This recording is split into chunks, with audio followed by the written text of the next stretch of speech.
Relationship between philosophy and education. इस video में हम देखेंगे कि किस तरह से एजुकेशन ने फिलॉसफी को और फिलॉसफी ने एजुकेशन को प्रभावित किया है। दोनों कैसे एक दूसरे से कनेक्टेड हैं।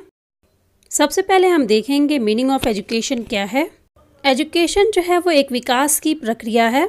एजुकेशन के थ्रू व्यक्ति जो है उसका फुल डेवलपमेंट किया जाता है। Meaning of philosophy search for truth. जो वास्तविक ज्ञान है, जो वास्तविकता है, उसकी खोज करना ही दर्शन कहलाता है। व्यक्ति जो है खुद के दर्शन के अकॉर्डिंग सोचता है और व्यवहार भी करता है। सबसे पहले हम देखेंगे कि फिलॉसफी ने किस तरह से एजुकेशन को प्रभावित किया है। इसके अंदर हम देखेंगे एम्स ऑफ एजुकेशन। शिक्षा का क्या उद्देश्य होता है। शिक्षा का वही उद्देश्य होता है जो हमारे जीवन का होता है, और जो जीवन के उद्देश्य होते हैं उनका निर्धारण जो होता है वो दर्शन के द्वारा होता है। इस तरह से जो शिक्षा है उसके भी उद्देश्यों का निर्धारण फिलॉसफी के द्वारा होता है। करिकुलम। फिलॉसफी शिक्षा के उद्देश्यों को निर्धारित करती है, ठीक उसी प्रकार फिलॉसफी करिकुलम को भी निर्धारित करती है। जिस सोसाइटी में हम रहते हैं उसकी कुछ डिमांड्स होती हैं। एजुकेशनल करिकुलम में ऐसे सब्जेक्ट्स और एक्टिविटीज को ऐड किया जाता है जिससे कि सोसाइटी की डिमांड्स को पूरा किया जा सके। Methods of teaching. फिलॉसफी जब चेंज होती है तो मेथड्स ऑफ टीचिंग भी चेंज हो जाती है। Example naturalism. नेचुरलिज्म फिलॉसफी में करिकुलम से ज़्यादा इम्पोर्टेंट बच्चों को माना जाता है और स्टूडेंट्स के फुल डेवलपमेंट पे जोर दिया जाता है। इसलिए नेचुरलिज्म फिलॉसफी के अनुसार methods of teaching Montessori method, learning by doing method, heuristic method है। प्रैग्मेटिज्म।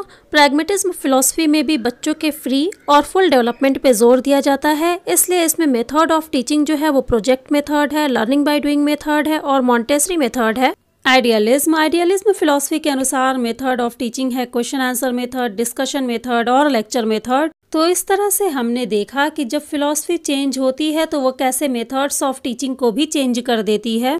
डिसिप्लिन। किसी भी स्कूल की डिसिप्लिन स्ट्रिक्ट होगी या फ्लेक्सिबल होगी, ये भी जिस सोसाइटी या देश में हम रहते हैं उसी से प्रभावित होती है। फॉर एग्जाम्पल, अगर कोई कंट्री डेमोक्रेटिक है तो उस कंट्री के स्कूल्स में डिसिप्लिन स्ट्रिक्ट नहीं होगी। वहाँ के स्कूल्स अपने स्टूडेंट्स को थोड़ी बहुत आज़ादी देते हैं, और जो ऑथोरिटेरियन गवर्नमेंट है, सत्तावादी सरकारें हैं जिनको हिंदी में कहते हैं, वो अपने यहाँ के स्कूल्स में स्ट्रिक्ट डिसिप्लिन के अंदर बच्चों को रखते हैं। टीचर। टीचर सिर्फ एक टीचर नहीं होता, वो एक फिलॉसफर भी होता है।